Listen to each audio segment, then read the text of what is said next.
opinion, do you think that there could be a solution that could meet code in this instance? I don't have construction knowledge about it, how it would attach or anything like that. It looks like we have at least close to 5 feet to work with.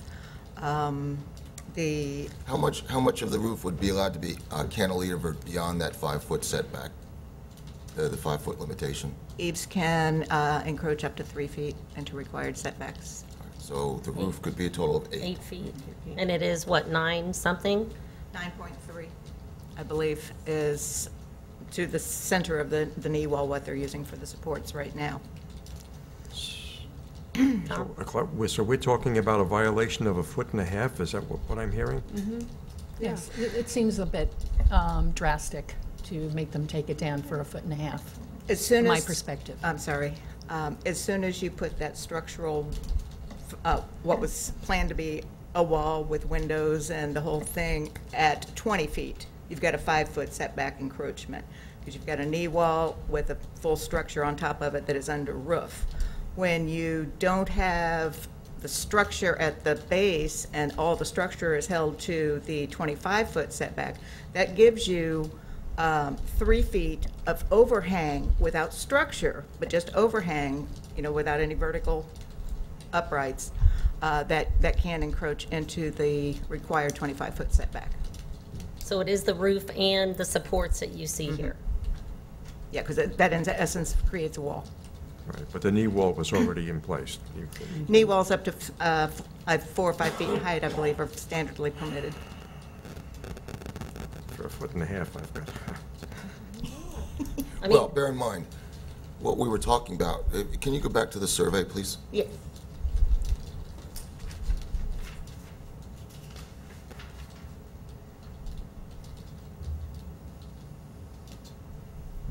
What Terry was saying is that you could take, you've got the 5-foot that exists between the back wall of the structure and would be the front wall of the structure in the absence of any cantilever. So you've got 5 foot there where you can have a walled, an enclosed structure, screened or glassed or whatever with uprights, and be consistent with the setback. You can then cantilever another 3 feet beyond that for the roof, but have no structure beneath it.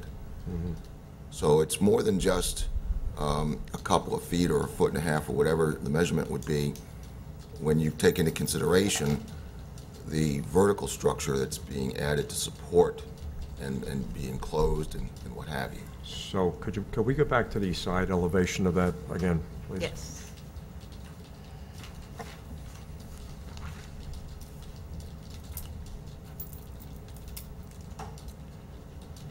So my question is, could the vertical supports be replaced by another type of support that doesn't rest on the knee wall to hold that roof in place? From an engineering perspective, if you had some type of vertical support that was coincident with what would be the side of the garage there, the building, so that it could support not only the roof immediately on top of that support, but also the cantilever, that would be consistent with the requirements of the code. Maybe that's an option. Maybe the builder can. But now that's going to, what you're seeing there has a cantilever beyond the what would be allowed in any event. So you're cutting it back. What you would be cutting it back to is where the wall is at the garage, plus another 3 feet. What is the width of the roof as shown on this cross section? At that point, from the wall to the end of the roof. From the wall to the end, it should be about 4.3 feet. No. Currently, what is shown on that picture? What's the? From here to here. No, up atop. With from there to where the end of the aluminum roof is, just past the drain spout, right there. Yeah. Yep. I don't know what that measurement is. Okay. So in other words, So in the- it is, you're going to be, in order to come into compliance, it's going to be a substantial reduction in what is shown on this photo, and then the uprights, the verticals would be back to where the wall at, is. yes, at the side of the garage wall right there, which would be 5 feet from the front door, basically. So that's, Close. I have a question. I mean, if the knee wall was already there, why would the setback matter? When knee walls and decorative walls, planter boxes are called out as permitted encroachments, they are limited in height. Okay. And so when you build a wall on top of the knee wall, if you've in effect changed it, it's no longer a knee wall, now it's part of a wall. So it's not structural. It was never meant to be structural. It was more or less to be like a was decorative. decorative. Right, And now it's become structural. right. But it looks better like that than it did as a knee wall. I mean, that's all I'm saying. And, Well, you can always amend the ordinance to allow for something like this in the future, so that the other houses along the road can do that, if you think that there's no real harm to the neighborhood. This is being driven by the way the ordinance reads. right, right. Well, and knee walls, how many people build those now in new houses? In the newer houses, you don't see much of it. If you go up and down the streets in this neighborhood, a lot A lot of of the them houses have, had the same right. knee wall, almost identical. Right, but what I'm saying is theirs actually looks better. The knee wall is kind of a 70s thing or 60s, whatever. I mean, I don't think they do a lot of it anymore. I mean, they happen to have done a nice job, I think, what you did. I just would not be in favor of Florida rooms on the front of every house in Right. PGI. It would definitely change the character of how it looks now. I mean, I guess the question is, how do you want them to modify this? Do you want to approve any part of it? Do you want to deny it? We need a motion. I would like to move that we allow the structure as it is with the upgraded roof tiles, eliminate any windows or screens, and that this becomes just an open porch with the supports. And I would also ensure that the permit fees were paid, and I assume that the contractor would pay for those. Second. So we have a motion and a second to approve it with the roof upgrades and the other conditions that Carolyn stated.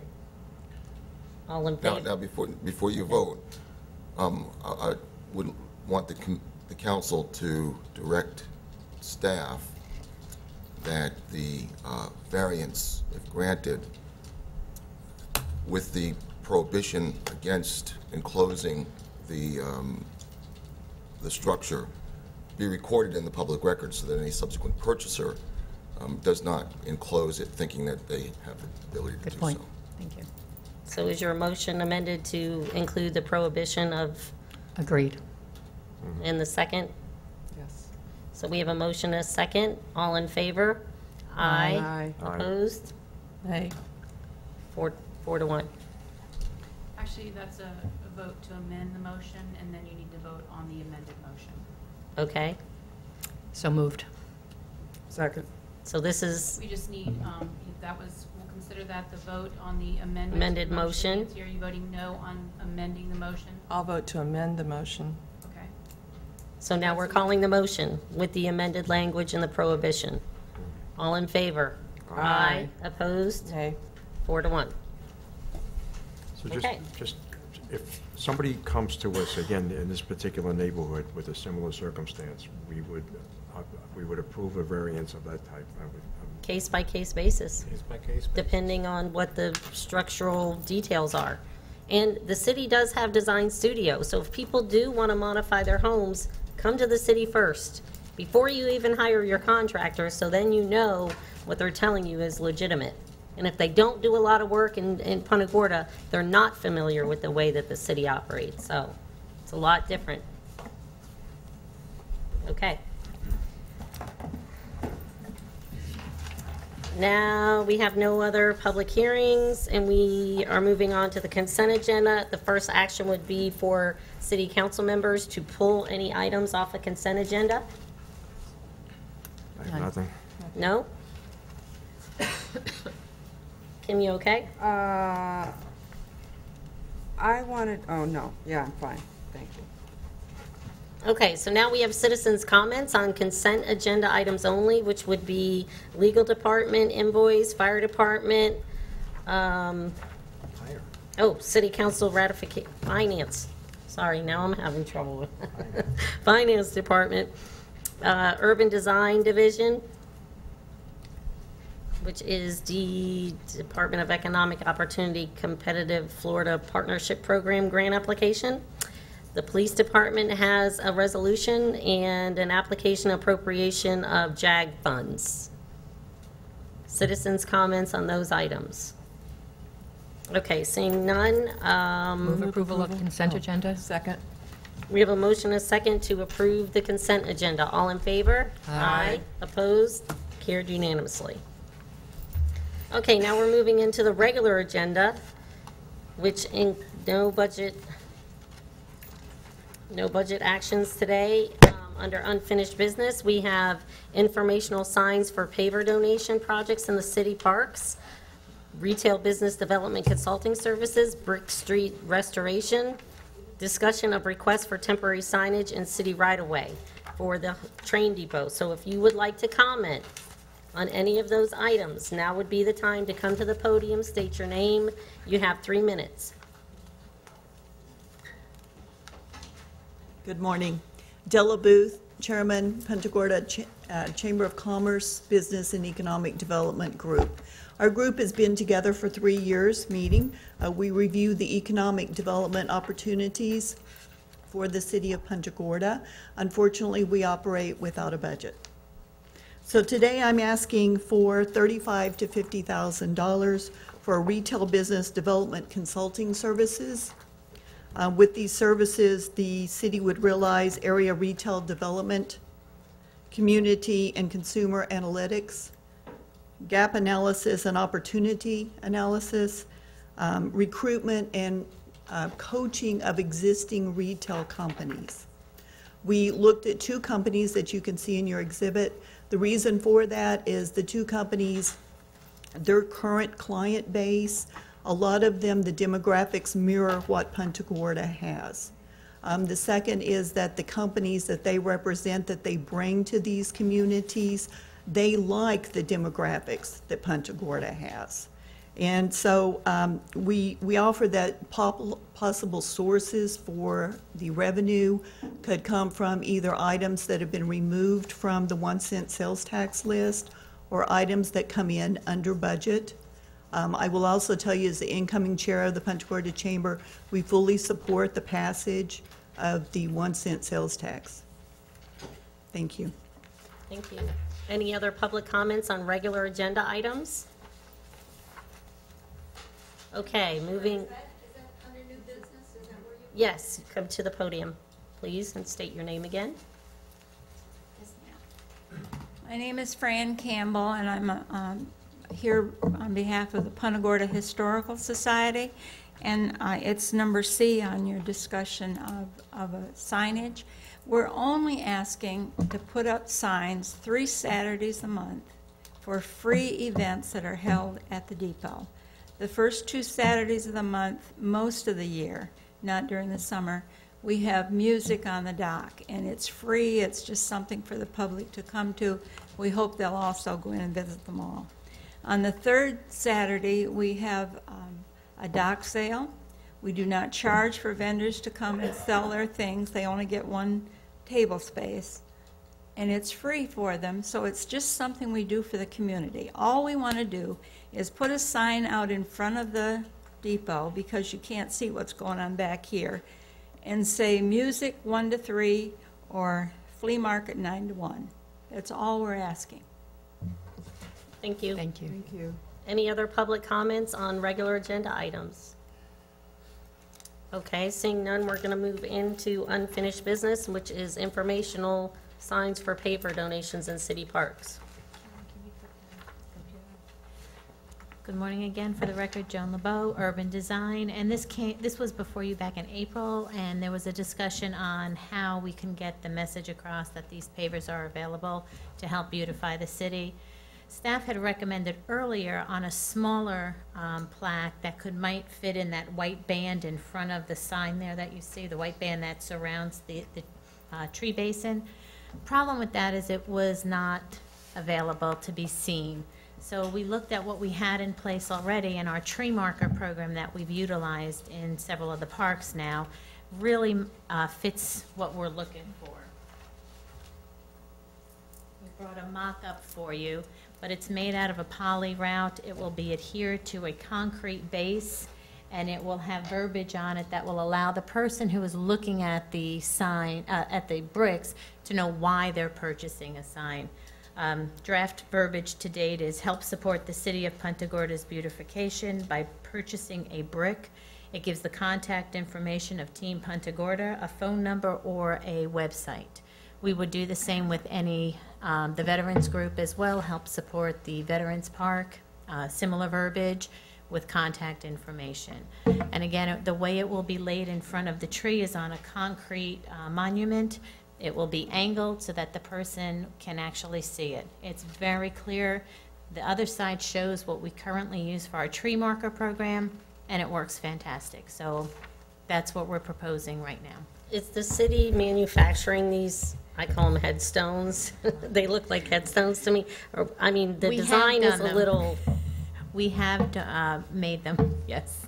I don't know how we'll proceed. The person who did make them is no longer with us, so we may have to reevaluate that. But yes, we were using up the extra concrete that was available when the trucks came back. So we had a mold made. We did make them. These adhere nicely. I think part of if we just lower them a little bit more in the ground, they won't look as I don't know, bulky maybe. So we have some ideas to correct that. I think they're functional, and I like this idea, but the concrete base is quite ugly in some instances. Tom? Could you just hold it up a minute so I could see the Which side? The other side. Okay. Yeah. That seems so big to me. That was going to be my. You know, I mean, if you have that at the base of a tree, you could easily read it if it's a lot smaller. And I just feel that's Yeah, I just can too see. big. I just feel it's too big. I feel for consistency purposes, if we're already using it It blends throughout in our with the other parks. program. The and problem is the smaller we go, the smaller the print goes. We yeah. did have, originally we had looked at something like this, but when we put the verbiage on there, it was so tiny. Yeah. That's, excuse So- me, I believe that's too small. Correct. But the other one Something in seems the too middle. big. It's just something. I like the idea of somebody being able to see it. It gets their attention, and it helps us. And the as a location, again, community. would be, it's raised a little bit, so people who are looking at the bricks say, well, what is that? And they'll go over to see it. So it is a good visual. Can you show the other side that we currently have? So it's not that different from what is out there in the parks Right. already. Correct. I'm okay with it. Me too. I think it's a good solution instead of putting another signpost somewhere. Well, it's consistent. I mean, we're doing something consistent throughout all of our parks, so it's really I like that aspect of it as well. Now, the problem is, these have to be purchased. The city has been lucky. We've been able to purchase the program for the trees through 2 grants. So right now, it would be up to the group that wants to purchase them to pay for them. How much are they, Jen? I would agree with that. Yes, I would agree with that. I think they're $100, between $100 and $200. I know that I'd had conversation with Suzanne McCormick, and she would, We have discussed, I've been in she's touch more with than willing Suzanne. to pay for a sign for the pavers at Lashley Park. We would put them in and install them, but the actual payment would have to come from the group itself. Yes, How many of these per location are we talking about? one. One. One per location. Yeah, we have identified those areas in the tree wells over in the Lashley Park area, in the Veterans Park. There's a small area we've identified, and then if any other group would come, as of right now, those are the only 2 that have requested it. Gilchrist Park is using the paper program. They have a donation, a box with the information there. They refill it. They seem to think that worked well. Mayor Fabian? Didn't, The conquistadors. the conquistadors, yes. But again, that is not consistent, so I'm not sure that this needs to be the same size. I still don't like, it's just. Yeah, we have a box there with the application, so the people can take them and send them right in. Right. And I keep that supplied, so. And that's worked for them, but the It's been other working- groups. It works fine for us. The other groups had asked for something more permanent and an actual sign of some sort, so. I'm okay with it. I'm good with it. I think it's a little large, I think. We need a motion. I move to approve. Second. We have a motion, a second, to approve the tree well signs for the paver donation projects in Lashley Lashley Park Park and and the Veterans Veterans Park. I'd like One to- per I'd like to, area. I'd like to make an amendment Sure. that we reduce the size. I would move that we do the same thing, but to reduce the size. Do you accept the amendment? No. So now what do we do? Could we get a second on the motion to amend? I would second that motion. Okay, you want to vote on the amendment now? Okay, we'll vote on the amendment to reduce the size first. All in favor? Aye. Opposed? Aye. The amendment fails. So now we go back to the original motion. All in All in favor? favor? Aye. Aye. Opposed? Hey, Aye. 3-2.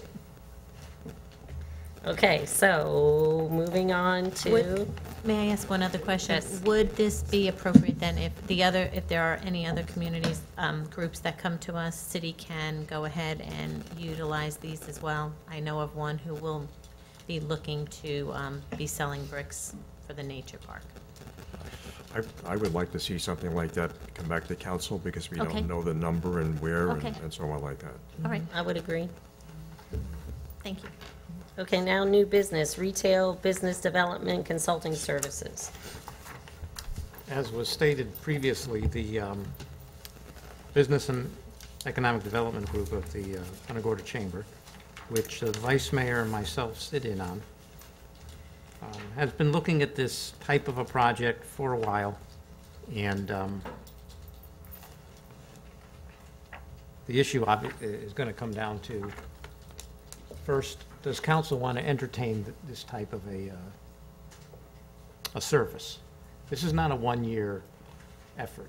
Typically, communities, when they enter into this, it's around 3 years, because the first year is report production, gap analysis, what kinds of retail services are going elsewhere that may come into the city. And then the communities that have used these types of groups to help them, retain them for the years 2 and 3 to help recruit. Whether they work with existing businesses or try and recruit new businesses or some combination thereof. Now, years 2 and 3 are not typically $35,000 to $50,000. You know, they usually come down in price, but you want to keep them on. Even if you want to consider this is not a once and done. You put the report on the shelf, because if that's what this is going to be, our recommendations don't do it, because the private sector can go out and do it on their own. The question is, do we want to retain some expert help to not only get this gap analysis, but also to help us, meaning the public sector, the private sector, actually recruit? Has Charlotte County Economic Development ever considered doing a study of this type that you know of? They're looking at Parkside. I don't know if they're actually done it, but they're looking at that area. So is there any way to piggyback with them, like we did on the other profile that we did?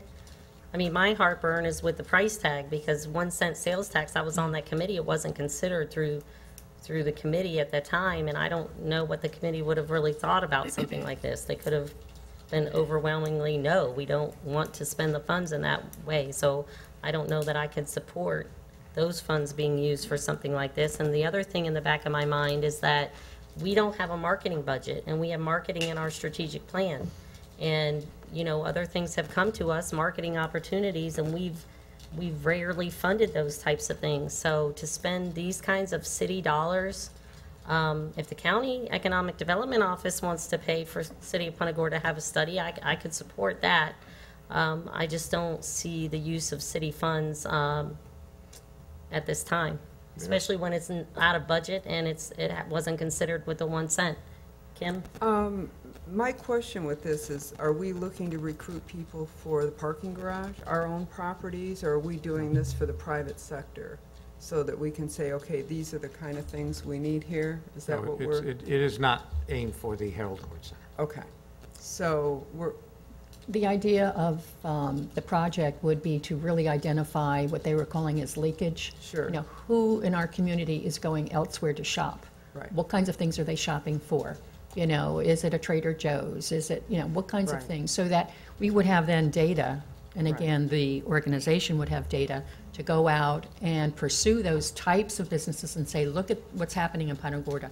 All of these people are going to Fort Myers for this, or they're going to Sarasota for this. And if you come to our community, to this community, this is the kind of population that's going to be willing to shop in your particular shop. I think the task force, the business development group, has felt that we're losing a lot of that revenue to other communities. The question is for us as a council, you know, how can we make this happen?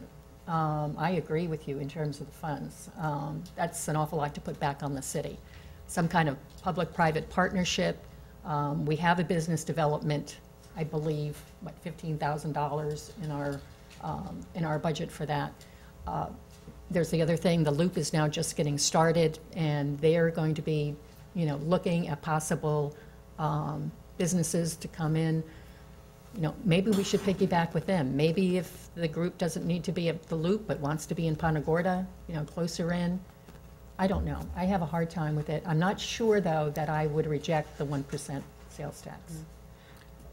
just to finish, I will let you know, like the folks at City Marketplace, they're doing exactly that. They are trying to recruit people. I mean, that is obviously a problem, you know, a project that they're doing. So they are out there talking to people.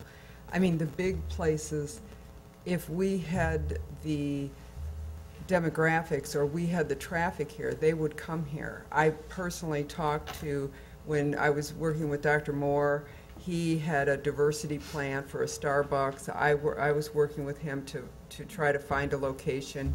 And they said that our east side would be a project that they would do. They would not come to Punta Gorda because we don't have the traffic here that would use it. So those things are really already being done by the private sector. I mean, I just want, you know, some of it I'm involved in. So I see it happening, and I'm getting the answers from the people like White House Black Market, Chico's. You know, they're not coming to Punta Gorda. You know, that's why we have all that stuff over in Port Charlotte, because they have 160,000 people and we have 16. So I'm just saying, I don't think, I'm not saying it's not a worthwhile endeavor. I'm just saying there are people that are doing similar things. The people who own property here, they're trying to look for that. How do we get people here? So. Any May I other? speak? Hold on. I guess a question for the chamber. Okay. What are the possibilities of bringing together the developers, the people who own the properties, who are doing these same kinds of things, Yeah. whether it's for Marketplace or The Loop. Sweet Bay, the Loop, et cetera, and to bring them together? Would they be willing to discuss strategies so that we could collaborate and do something more regionally than just, you know, piece by piece by piece? Do you think that that's a possibility for the chamber? Well, if I could go back just one moment. The county economic development does not recruit retail. Why? It's not on their agenda. Okay, so they're looking to fill the airport, they're looking to move distribution companies here, they're looking to move big pieces, chunks of land. They're not looking to fill in the gaps in the retail market that's here. The reason that this was first approached is because we don't have a marketing, right? We all know that. It does cost money, but these people deal with the same kind of communities with the same struggles that we do. If we were larger, we could have anybody we wanted. I mean, that's just a fact, because we would have the demographics and the profile sheets that would promote us. One of the things that we're doing is John Wright will be leaving to go to Orlando this weekend. The International Shopping Center Council will be meeting. And this is their smaller show, but it's Florida-centric. And so he's going to be going to meet other communities that are there that are smaller like us to see how do they market themselves to retail or even manufacturing and distribution. Looking for companies that maybe look for profiles and demographics like ours. And so this is the first time we've done this. And I think it's a good starting point because it's kind of a finding mission. Let's go find out what everybody else is doing and can we mimic that? There's no sense recreating the wheel. What is out there and what kind of opportunity? So we'll know this in a couple of weeks when he gets back. As far as getting all of the owners together, we contacted a couple of the owners and we were told pretty much to stand down. They don't want any help, okay? And so that's when you're large like the Loop or you're large like some of the other property owners, you don't want help from You don't want competition. groups. And they don't want the competition because they're all out there looking for the same person to come and fill their space. And Well- I don't know that camaraderie really exists yet.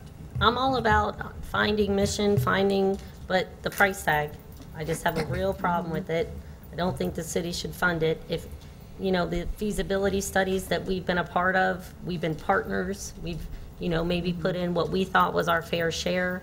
I just can't see expending these funds on this at this time.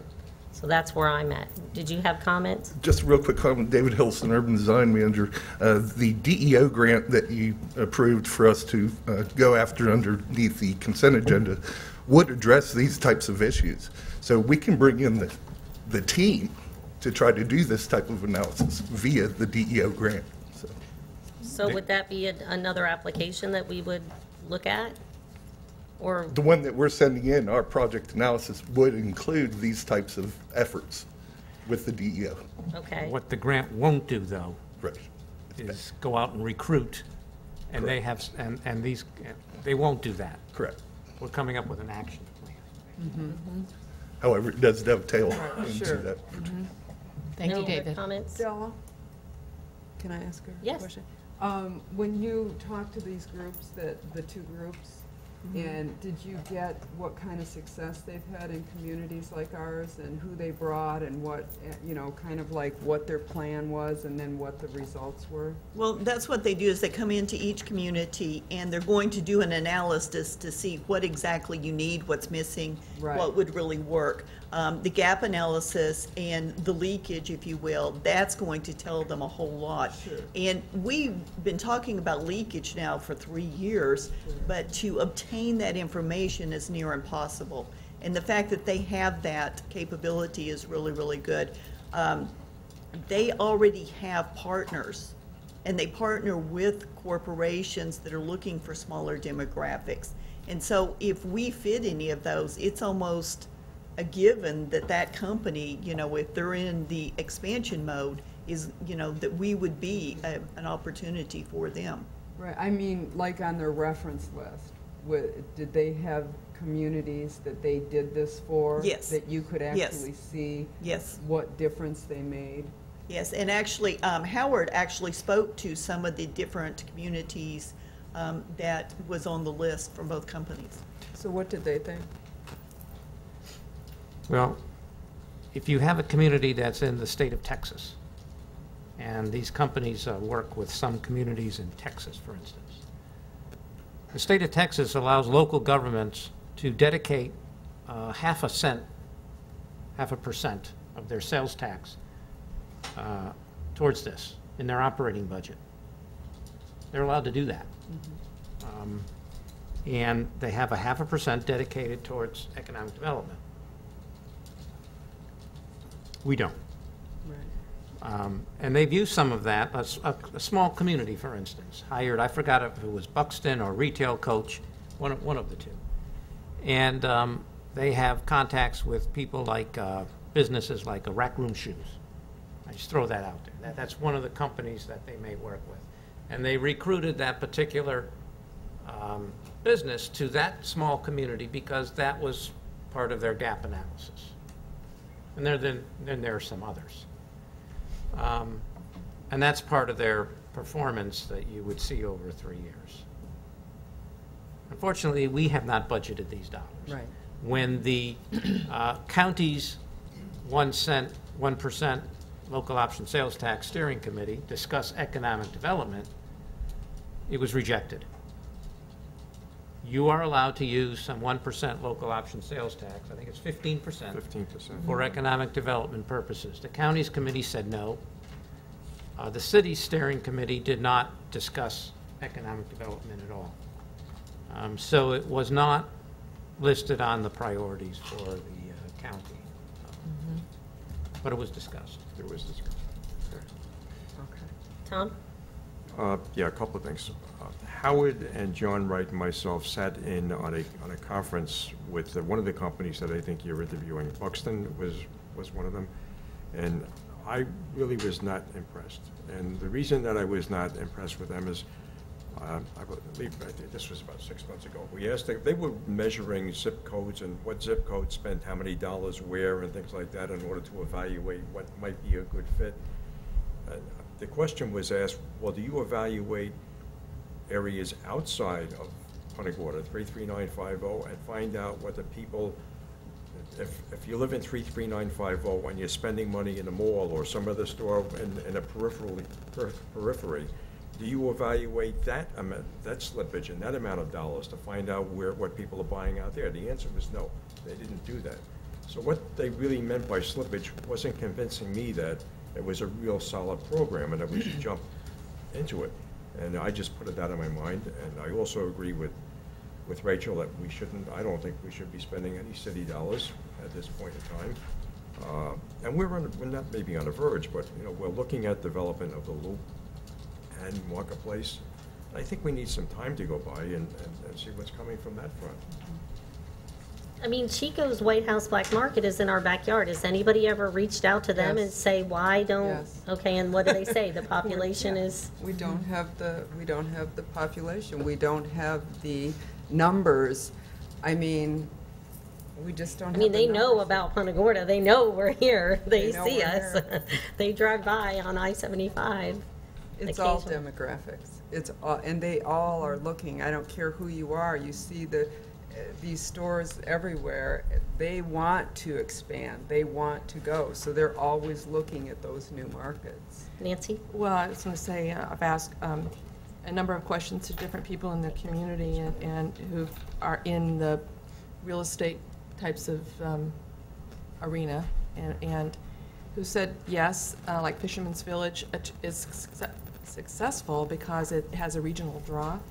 And I think that the loop is the same way. It will not just depend on Punta Gorda for business. It will draw more from a region. So we might end up with something there that would not normally come here because of that regional appeal. And that's what it's going to take. And the same thing with our city marketplace. It needs to be a regional draw to be successful.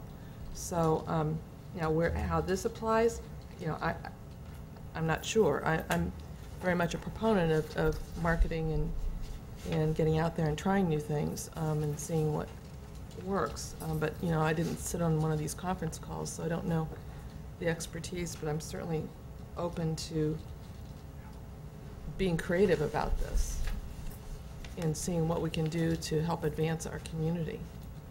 For the record, John Wright, President of the Chamber. If I could just add a couple of additions to what you've questioned.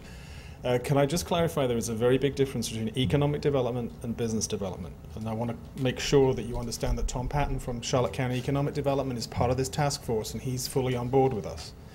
Economic development is the creation of an industry-specific, high-paying job, wage-earning attraction. That's what they do. What we do at the Punta Gorda Chamber is business development, which includes the retail, which explains why they don't look at Tom Patton's office doesn't look at restaurants or retail outlets. That comes to us for evaluation. So I hope that explains that. As Della said, on Saturday I'll be leaving for the ISIS conference in Orlando. Surprisingly, because I guess we put our name out there, Retail Coach and 4 others are already arranging to meet with me where we can talk about collaboration. I just met with the people from the Loop outside again. They're going to come and see me. Maybe that can work. Maybe we can put that together. But the final thing I would like to say to you is this group was set up at kind of your request 3 years ago. It's grappled, it's had some successes. The Loop was one of them. It's been involved in a lot of projects and a lot of facilitation in that time. But the core of what that group needs is funding like this to get it started. So rather than make a final decision about where the money comes from, I think what we're asking today is we need your support and blessing to go forward to say Punta Gorda does need this marketing for its own business development program, and let's be creative as where we can get the funds from. The 1 cent sales tax was an option if there is money available from there. We're not asking for it immediately, but we need you to buy into the program to say, yes, we do absolutely need it. And if there's a collaboration, we'll be there to spearhead it. But behind it, there needs to be some money injected somewhere so we can do this right. Because this kind of operation, I agree with what Tom said, Buxton was not a good platform when they came in. I think they came in expecting the city to write a check for a sizable amount of money there and then. And they didn't do their homework. I think some of the other presentations that we've seen in writing, when we've mirrored with other communities outside that match ours, were much more effective. And the problem with Punta Gorda itself is there's a lot of money within our zip codes. But when the retailers look at Punta Gorda, they look at 33950 only. They don't look at the wider area. And getting that consolidated information is vital to say these people from Deep Creek, Port Charlotte, even wider field of that, are still part of our catchment area for retail. So if we can all get on that same page, and that's what we're really looking for today. Carolyn? I want to just add some additional things. We had, I thought, some very interesting and challenging meetings at the recent League of Cities conference. And in one, it just, again, hit me, again, between the eyes. We keep talking about recruitment. We also need to talk about retention of our businesses. Mm-hmm. And I think that, again, this kind of agency, this kind of study would help our current businesses also to identify where's the leakage, where are people going, what kind of product should I be incorporating into our business. So obviously I've been part of this group. It is, I think, important for us to think about business development in our community.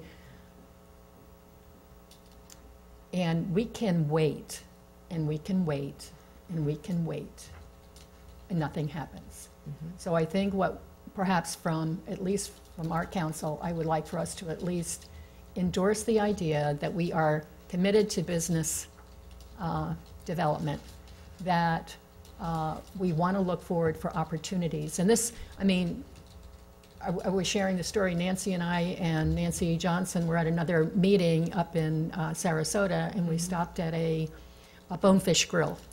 We left our cards and said, come to Punta Gorda. We want you in Punta Gorda. It's that kind of a thing that would, and maybe it's all of us. Maybe it's all of our communities keep saying to the different places that we go outside of our community. That might be also helpful. John, I wish you a lot of luck at the conference. I know it's an expensive conference to go to, but thank you to the Chamber for doing that. I would agree with Carolyn that when you listen to people who come to Punta Gorda, that it's not just Punta Gorda 33950 residents who enjoy the restaurants downtown. People come from all over the place to enjoy our restaurants.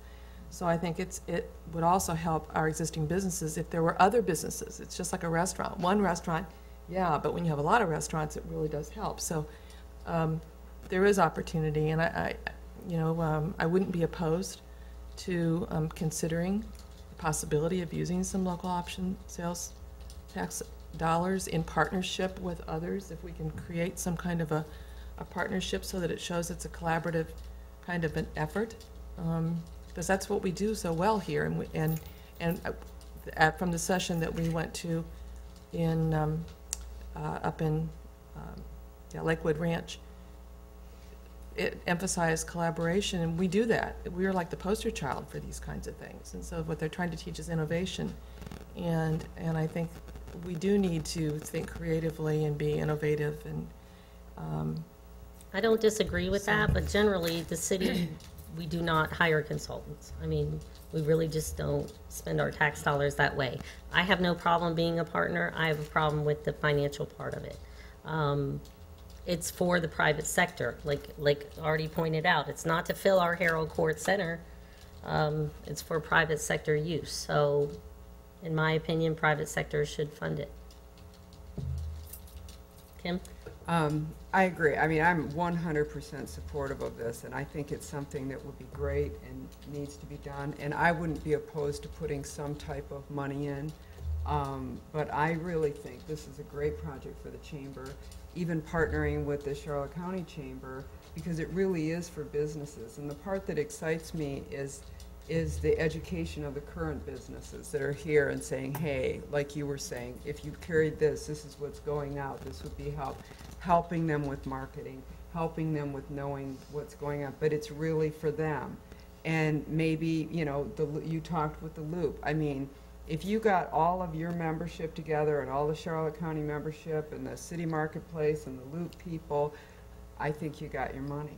I mean, it's not that much when you have those kind of people involved. Yes, thank you. You have a huge effort out there of people looking to bring business into Punta Gorda right now. I mean, I can't imagine that Bruce Lashley is sitting on his hands and that the Stephen that we just met this morning of the Lupus, Hagenbuckle is sitting on his hands, and you got Rick Treewergy down in that big property down in Seminole. He's got to fill an entire complex down there. So there are a lot of people that need to be out there looking to bring some business to Punta Gorda. So I think that we don't have to do it. First of all, I wouldn't support spending any city tax dollars on it at this point, and I think that we just need to wait a while. And also, I would want to, well, it's okay.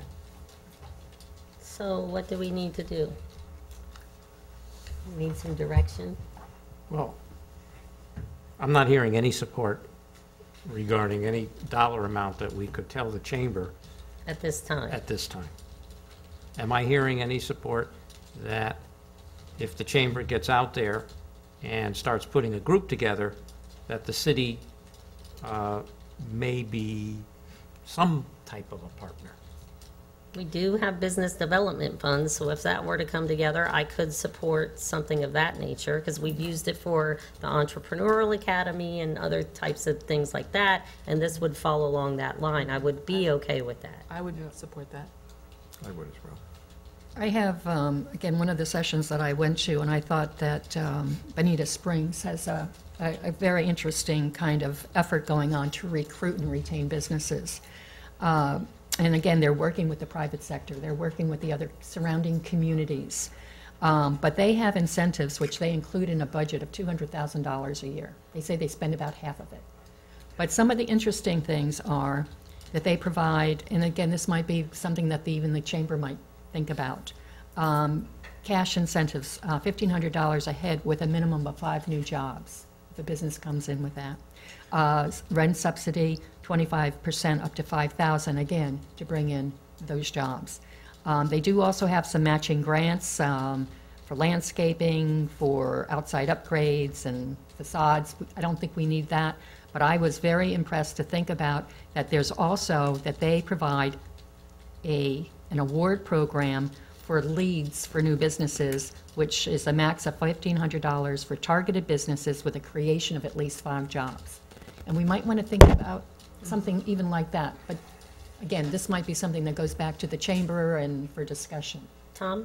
I would just like to point out that the city has thought about things like that. In the negotiations with the Loop, we gave an awful lot of incentives for Mr. Hagenbuckle and company to get business started. So I think we're doing that, and I would like to see us continue to do that. Yeah, the one difference between us and a place like Bonita Springs, which is about 45,000. Mm-hmm. Mm-hmm. And they're dead center. And I'm not saying we need to do this.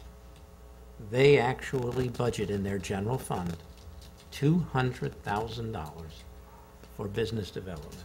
Now that's them. That's not us. But they actually do that. Now they may not spend it all, but that's a lot of money for a community of 45,000. I mean, Well, they're in a greater metropolitan area They are. than we are, They are. so. But there are some things you can do with size. Northport does the same thing. They have their own economic development They do. office with staff and put a lot behind it, you know, They so. get a lot more taxes than we do. Yeah. Yes, they do. Okay, so do you have your direction? That way? You have direction? Okay, yes. Yes, we do. Yes, we do. Okay, we're going to take a break because this meeting is taking a lot longer than we expected. So we have a 5-minute break.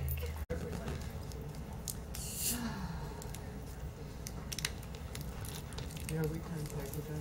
because I they were exceeded the looking more- 5-minute mark.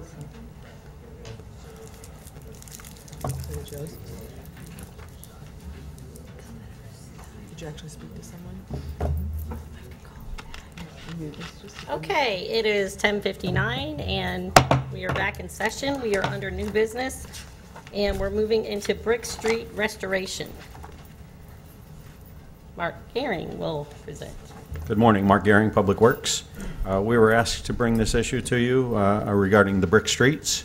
As you know, we just finished the downtown flooding project Phase 2, where we restored one block of Durance from asphalt to brick.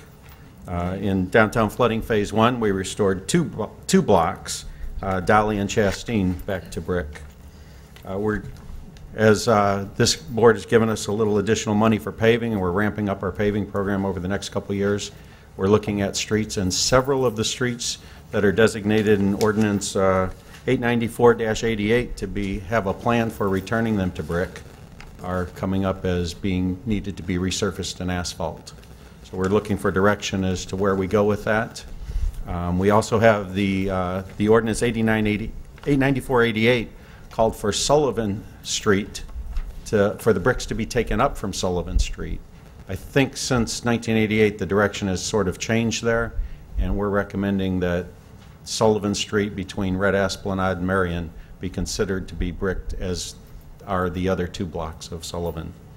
We're also looking for some direction on what to do with Booth Street. Booth down by the hospital is a block and a half of brick streets, and it's in very bad shape. But over the years, there's been talk of the hospital annexing the property there, or vacating the right-of-way and assembling all of their property.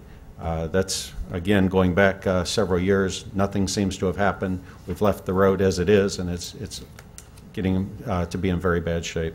The cost for rebricking is about $85,000 per block, assuming that we have the brick love-ins where we invite the community to help us put the bricks down. Add another $20,000 or so if we have to hire a contractor to do that work for us. So we're talking a substantial amount of money. For the 6¼ blocks that we've identified, we're looking at almost $600,000 to do that, $85,000 a block.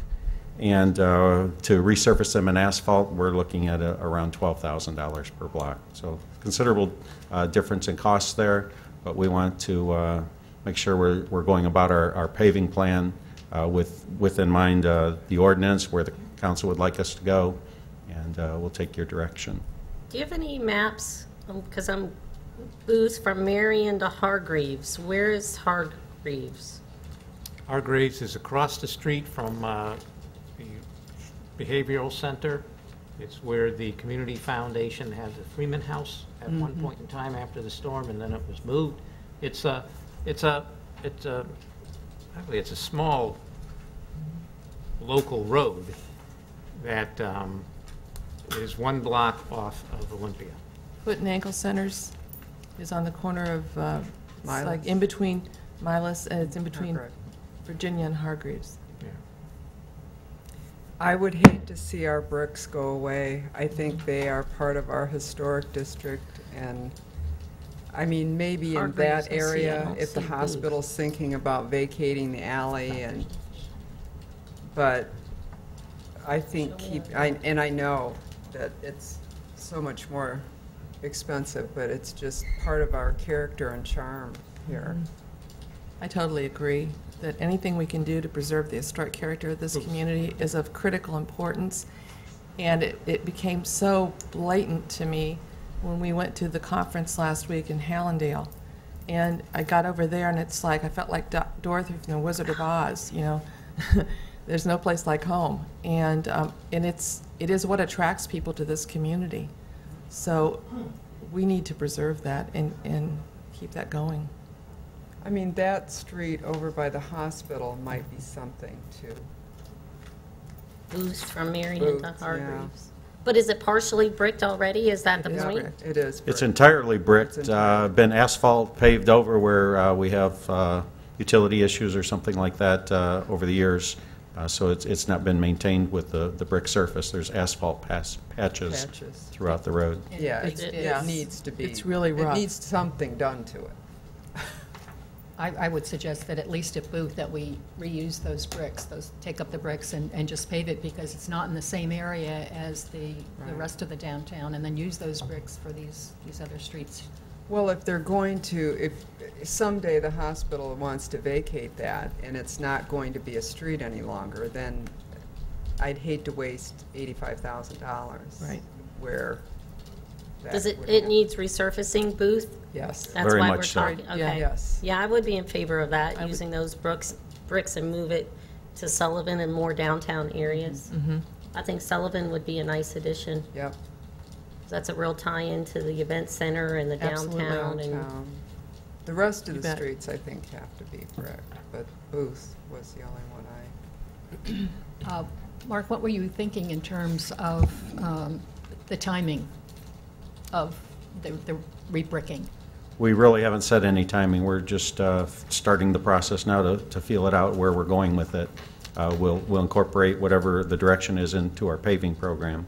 So we could do a quarter of a street each year, or? No, we prefer to do the entire block just Understood. because of the Understood. mess and all. I've already, So the funding then would have to come out of the paving program to accommodate the bricking. Unless it's identified some other source. I like the bricking concept. I think that it really is part of it. How many streets do we have surfaced in the downtown area that were formerly bricked? Do you have an idea on those? Were there areas that were bricked that we took up and covered over with asphalt? We haven't been able to identify the true history of what we've taken up and put back down with asphalt. There's a little gray area there as to what we've done over the years. We don't have anybody going back far enough to remember all of that. But we do have, these are all of the blocks that I've identified here, the 6 1/4 blocks, form that rectangular area that make up the historic residential district and the addition of Sullivan Street. I would certainly like to see us find a way to do that. I agree. absolutely. Well, I asked Howard this question, and I'll ask this of you. I would think that the brick streets, in theory, last a lot longer, so we really don't have as much in the way of keeping the asphalt. You know, we have asphalt issues, but the brick street will last a long time. We expect 20 years out of an asphalt street. The bricks that we're using are 100 Yeah. years plus, so they may need to be taken back up and resettled, do some curb work, do utility work, whatever might happen underground. But the bricks can be reused. So the payback is over 100 years. And I That's a certainly, good selling point. I think our community would come out and lay the bricks. The last time we did it, there was Yeah. support, so. I've already had residents telling me they're ready to get involved in laying, is it the 300 block of Durance? Yeah. This fall, when it's cooler. Starting in October. The ringleaders, they're all standing by, ready to get the hot dog cart out and get going. You're going to spend more time managing your volunteers than doing the engineering, but that's a good thing. So we have direction? The direction that I'm hearing is that we are going to resurface Booth with asphalt, take up whatever bricks we can, salvage them, and then when we put together our paving plan, we're going to incorporate Sullivan between Retta and Marion and the other streets in the National Register District that are mentioned in the memo into brick streets over time as we can incorporate it. That's the direction? Yes. Yes. Okay. Thank you. Good. Okay, next we have discussion of request for temporary